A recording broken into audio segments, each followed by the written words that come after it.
Salut à tous et bienvenue dans cette nouvelle vidéo.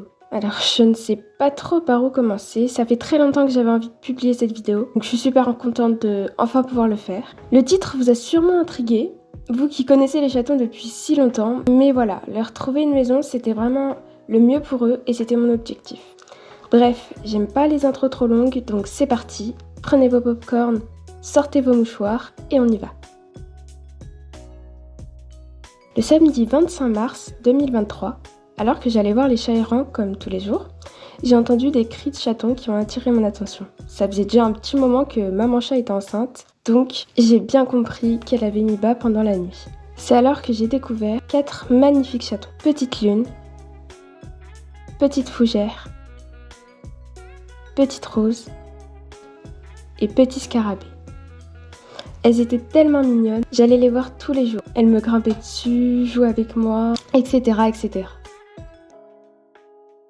Un mois plus tard, Museau Timide, la fille de Feuille d'automne, a mis elle aussi bas. 4 merveilleux chatons sont nés, petit désert, petit cactus, petit fennec et petit palmier. Les chatons étaient très mignons, j'étais très attachée à tous, mais bon, il y en avait quand même 8 et ça commençait à faire beaucoup. Surtout que ce sont des chats errants, donc c'est moi qui leur achète à manger, mais bon, ça commençait vraiment à faire beaucoup de croquettes, beaucoup de pâtés, mais j'allais tout de même pas pour autant les laisser dans la rue. J'ai commencé avec ma famille, on a commencé à demander à notre entourage, à des amis, à des collègues, si jamais ils ne voulaient pas des chatons. J'ai également fait des petites affiches que j'ai accrochées dans mon village et dans les villages autour. Le 29 mai, Petite Lune a eu la chance de partir vivre chez une collègue de mon père. Elle s'est très bien habituée à sa nouvelle vie. Elle se laisse même promener en laisse. J'étais super contente, mais il me reste encore 7 chatons. Heureusement, le 18 juin, une dame qui avait vu mon affiche avait flashé sur Petite Rose.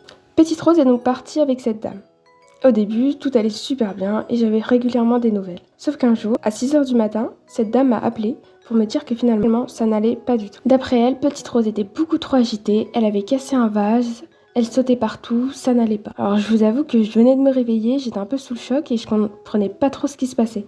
Elle a fini de téléphoner en me disant qu'elle me ramenait Petite Rose. Et à peine 10 minutes plus tard, elle me rappelle en me disant qu'elle avait déposé Petite Rose dans la grange. J'étais sous le choc, moi je m'attendais à ce qu'elle me dise je vous la ramène dans la semaine, ou même je vous la ramène pas, parce que quand même. Du coup, en 2 secondes, j'ai dû aller m'habiller, j'ai couru, je suis allée voir la grange des chats errants, et j'ai trouvé Petite Rose complètement perdue au milieu des autres chatons. Elle m'a fait beaucoup de peine. Elle venait de passer 3 semaines dans une maison au chaud, avec une dame pour s'occuper d'elle, avec de la nourriture. Et d'un coup, elle se retrouvait de nouveau à la case départ, au milieu d'une grange, avec plein d'autres chatons. Ça l'a un peu chamboulée. Au début, elle était vraiment perdue. Elle s'est montrée vraiment très agressive avec les autres chatons. Finalement, au bout de quelques semaines, ça allait beaucoup mieux et elle a pu reprendre sa vie dans la grange comme avant. Mais la pauvre, elle a vraiment dû se sentir perdue. J'ai trouvé cette dame vraiment gonflée de prendre un chaton et de le ramener 3 semaines plus tard, juste parce qu'elle avait cassé un vase. Surtout qu'elle m'a prévenu que 10 minutes avant de la déposer, donc moi, prendre un chat, c'est un engagement de long terme. Il faut l'assumer, c'est un être vivant. Donc j'ai vraiment trouvé ça triste et horrible. Mais bon, on a fait avec et on a continué à chercher de futurs propriétaires pour les chatons. Le 18 juillet, j'ai ramené Petite Fougère à la maison. Pas pour l'adopter, malheureusement, mais elle avait été réservée par une amie d'un collègue à ma mère. Et la dame avait souhaité qu'on la mette 2 jours en quarantaine. On a donc ramené Petite Fougère dans ma salle de bain. Et le 30 juillet, elle a pu partir avec sa nouvelle famille. Elle est partie vivre dans une super grande maison à la campagne, avec je sais pas combien d'hectares de terrain, donc je pense qu'elle ne s'ennuie pas. J'ai eu beaucoup de nouvelles et des photos. D'après la dame, elle adore explorer les environs.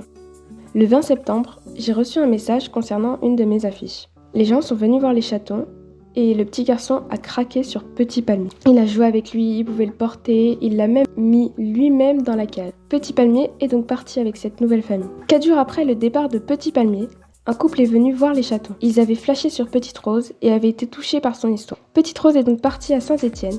Elle est en appartement, mais elle semble s'être super bien habituée. En plus, elle a 2 nouvelles copines pour jouer, avec qui elle s'entend super bien. Je suis super contente pour elle, elle a enfin la vie qu'elle méritait.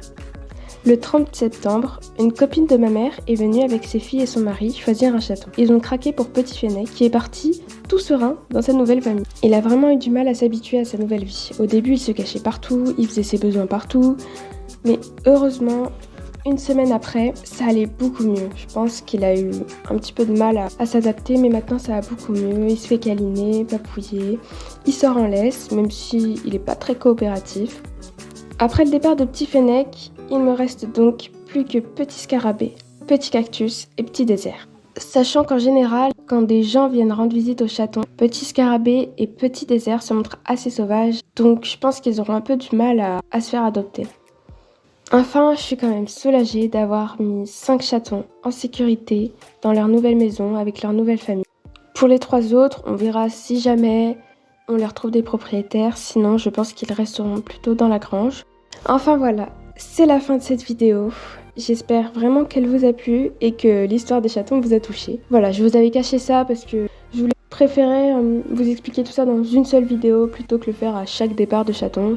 Surtout comme vous pouvez le voir, avec Petite Rose ça n'a pas été simple vu qu'elle est partie, qu'elle est revenue. J'espère vraiment que la vidéo vous a plu. N'hésitez pas à liker, à vous abonner, on a passé les 700 abonnés, je suis vraiment trop contente. Et puis je vous tiens au courant pour les chatons, si vous avez des questions par rapport aux chatons, par rapport aux chats errants, à leur mère, peu importe, posez-les-moi dans les commentaires, je suis toujours ravie de lire vos commentaires et en général, je réponds à tout le monde. Et je vous laisse tout de suite avec une petite vidéo avec des photos des chatons quand ils étaient petits et quand ils sont grands.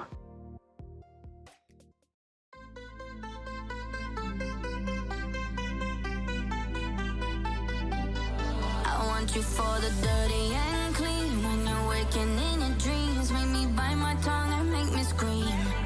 See, I got everything that you need. Ain't nobody gonna do it like me. We are burning